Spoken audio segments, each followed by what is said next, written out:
Ah, yes, Pokemon cards. The one asset class that tells the world, I am a man-child. The world's a harsh, judgmental place, and you can't always care about what it thinks about you. Plus, Pokemon cards are a way more fun investment than any dumb old boring index fund that just tracks the S&P 500. And not only are they way more fun than the S&P 500, but Pokemon cards have given us some pretty insane returns in recent years. But yes, your family probably thinks you're developmentally disabled for plowing all of your income into your children's trading card game investments. But who cares? You should just stay in your lane, unbothered, happy, focused, flourishing. At least that's what I do. Well, we're less than a minute into the video, and we've already gone fully off the rails, so let's get back on track. I've been kind of rediscovering my love of Pokemon lately and getting back into it, and that always makes me want to hoard cards. And my main justification for hoarding sealed Pokemon cards is, you guessed it, investing. So lately I've been thinking about my own Pokemon investing more critically, and I've been thinking about some of the mistakes that I've made, because I've been back into it for just about 3 years now, and trust me, I've made some mistakes. So whether you've been in the hobby for a while, or especially if you're just getting back into it, I hope these 3 tips I'm about to share will help you. The first mistake that I've made in my own Pokemon investing journey is simply buying the wrong products. One thing I love about Pokemon versus other card games is that there's only one type of booster pack. The only thing is that booster pack gets incorporated into a number of different SKUs or products, and each of those products offers different things. But it's important to realize a core tenet of Pokemon investing, which is that not all products are created equally. In general, I think the products that you pick up should all be optimized for Booster density. the sealed booster pack is, in my opinion, the penultimate piece of Pokemon investing currency. The booster pack is everything. And so the more booster packs that you can store in a smaller amount of space, the better. Basically, we're looking for compact products that have a lot of booster packs in them. And that's what differentiates a good product from a bad product as far as long-term holding and Pokemon investing goes. So one example is that I bought way too many of these stupid things. This is a V-Box, specifically this is Alakazam V-Box, and it came out around, Vivid Voltage era, Battle Styles, sometime around those sets. And this stupid big-ass thing, it only has 4 packs in it, but it takes up a whole bunch of space. When I finally want to sell this thing and take my gains, because you don't actually make any money investing in anything until you sell, until you lock in gains, because something bad could happen to the world tomorrow, and suddenly all your collectibles are worth absolutely nothing because they have no real-world utility. So you do also need to always consider your final objective, which is selling things and taking profit. And in the case of all these stupid V-Boxes I bought, I was not thinking about how annoying it would be to ship them once I finally sold them. They're just kind of like wide, and so they take a large box. They're also pretty delicate and just prone to getting crushed, and that's not good either. And I bought these V-Boxes like over 2 years ago, and they've barely appreciated anything at all, maybe like a few bucks. But if I'd just taken that same money, and instead of buying these stupid V-Boxes, if I had just bought booster boxes, the absolute gold standard, most coveted product in all of Pokemon, I'd be seeing way, way, way better gains. So just to reiterate, buy the right products, don't buy the wrong products. The wrong products take up a lot of space relative to how many boosters they contain. I think the very best products to buy and hold long term are number 1, booster boxes. Number 2, ETBs. Number 3, booster bundles. Booster bundles are a fairly new SKU, but I really like them because they're a nice, chill little compact box that just contains 6 booster packs, and they act as almost like a mini little booster box. I think they're awesome for people to pick up who might not be able to afford a booster box, but don't want all the silly little bells and whistles that come with something like an ETB. And then number 4, individually sleeved boosters or blisters. And if you're new enough to not know this, don't ever buy loose packs. You're welcome. The second mistake I've made in my Pokemon investing journey is buying the right products, but buying them at the wrong time and buying into FOMO. So story time, I've never admitted this to anyone, but when I had kind of just gotten back into the hobby, it was the peak of the Pokemon COVID bubble, the boom, the absolute insanity, euphoria, ridiculous hype, where you could not even find Pokemon anywhere, and people were lining up outside Target at 6 a.m. to just buy a freaking Vivid Voltage ETB at MSRP. If you weren't there, it was absolute insanity. If you were there, it sucked. And Shining Fates was a special set that came out just at absolute peak bubble times, and the pre-orders for it were really, really crazy. I got swept up, and I essentially scammed myself. Now, don't judge me, because again, I was new, and I'm admitting my mistake here. I bought into the FOMO. It was wrong. This is the worst I've ever done. But I pre-ordered Shining Fates ETBs for $100 each. After tax and shipping, my cost basis on each Shining Fates ETB is $108. So what can I learn? What can we learn from that mistake? I think just having some awareness of the market is good. Back then, it was really hard to have awareness because literally everyone was swept up in this craze, and product was so scarce that everyone thought you just had to pre-order at this totally outrageous price and that it would still go up even after that. But what ended up happening is that Shining Fates was really, really heavily printed, and it was even printed into essentially the correction, because what happened is that rates were essentially zero for so long. There was free money raining from the sky. After the Federal Reserve in the US upped interest rates, money started getting a little tighter. They did some quantitative tightening, if you will. And so everything started to come back to normal.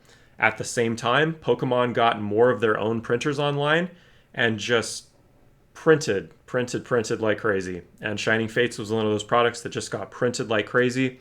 They made sure to meet demand, and still, like 2 years later, that product can be bought at MSRP. So if I ever want to make any gains on my Shining Fates, I'm going to have quite a long time to wait, but I'm prepared to hold them until the end of time as punishment for being so stupid. It's funny because we've actually got Paldean Fates coming out next month. That's actually the next Pokemon set coming out, and it will be very similar to Shining Fates in my opinion. The original Fates set was Hidden Fates in the Sun and Moon era, and that was an incredibly popular set. And part of the reason that everyone got FOMO and a lot of us like me kind of got duped was just because that Hidden Fates had such an insane reputation that everyone thought that Shining Fates would basically be another Hidden Fates. And that's not what happened. And so I think a lot of us have more real expectations for Paldean Fates. But if you haven't been around a long time, just know there will be some amount of hype going around for Paldean Fates. Also know that you don't have to buy it right when it comes out. And if you do buy it at, pre-order prices or whatever the prices are the day it releases, you're buying it at probably a little higher than it's going to be a couple weeks after release. Especially in 2024, I am not expecting anything to go to the moon. I think we're in a pretty realistic market right now. We have had stocks pumping in the past week just because the Fed has hinted at becoming more dovish and lowering interest rates next year, which just makes investments go moon. But I think this is some short-term euphoria and pricing the future in now. Next year is going to be very tumultuous, especially in the US. We've got an election coming up. There's going to be a lot of wonky, sketchy stuff going on. There's going to be a lot of uncertainty for one, both domestically in the US and abroad with all of the wars and awful stuff happening. So I'm not expecting some crazy bull market for TCGs. I would proceed with caution and definitely don't overpay for Paldean Fates. It will get cheaper. You will be able to buy it for well under MSRP in my opinion. Mistake number 3 is just not holding for long enough. I'm complaining here about my Shining Fates still being at what it's supposed to be, which is MSRP, despite me paying double for it when it came out. But I think when you look over a long enough time horizon, the product will naturally appreciate, it'll become more scarce, people will open it over the years. It's barely out of print, and so once it's firmly out of print and gone, I think it'll slowly increase in value over time. And so it's just really important not to become impatient and then just want to sell too early or get frustrated because the value of your Pokemon portfolio is not going up fast enough. Well, we're almost out of time, but I just wanted to leave you with one more mistake that I just thought of that I've made in my Pokemon investing journey, and that is not having enough conviction when I do find a great deal. Just 1 year ago, in December of 2022, Amazon directly was selling Evolving Skies ETBs for $49. And I knew this was a really great deal. There was no limit on them. I knew they were going to go fast. They did go fast. I ended up buying 8 of them, and I wish I had bought 16, 24, or whatever the max was. I could have honestly maxed out a credit card, buying as many as possible, and that could have been a good idea, honestly. Even 1 year ago, everyone knew that Evolving Skies was going to be an absolute winner, probably the hottest set of the Sword and Shield era. I knew it, my grandma knew it, my goldfish knew it, everyone knew it, but I just didn't have enough conviction to go even bigger on that insane deal. And so obviously it's important to spend within your means. You should never ever take out leverage to invest. That's just a core principle of investing. So like basically you should never buy a whole bunch of Pokemon cards on credit cards that you intend to be an investment. That would be really dumb. But in this case, a year ago, I did have the cash to buy more technically, and I would have been okay even if they had decreased in value instead of going up. This is probably also a good time in the video to tell you that I am not a financial advisor, and nothing that I say in this video should be construed as financial advice. I'm just a dummy sitting in a ground floor office. My office actually faces north, so the sunlight never even shines in here. It's very dark, it's very sad, and on top of all of that, I don't even have hair. So why would you ever take investing advice from me? Don't. This video is for entertainment and information. No, not even information. This is for strictly entertainment purposes only. And while I'm suggesting that you do have conviction when you see a great deal, I am by no means ever saying that you should spend outside your means, or that you should spend money that you don't have, or that you should make any irresponsible decisions whatsoever with the hobby. But yeah, those are just my own personal mistakes that I've been reflecting on lately. And going forward, I'm really going to be focusing specifically on picking up booster boxes themselves. In my past few years of doing this, I feel like I've been buying way too many ETBs, and they take up a little bit more space than I'd like. Booster boxes are just a little bit more compact, a little more bang for your buck. They're also just a little bit scarcer and harder to get. So those are definitely going to be my focus going forward. I'm trying to pick up more booster boxes from the Sword and Shield era. They're definitely all out of print at this point, in my opinion. I don't think any more Sword and Shield era booster boxes are coming. And so those have nowhere to go but up. And they're already creeping up quite quickly.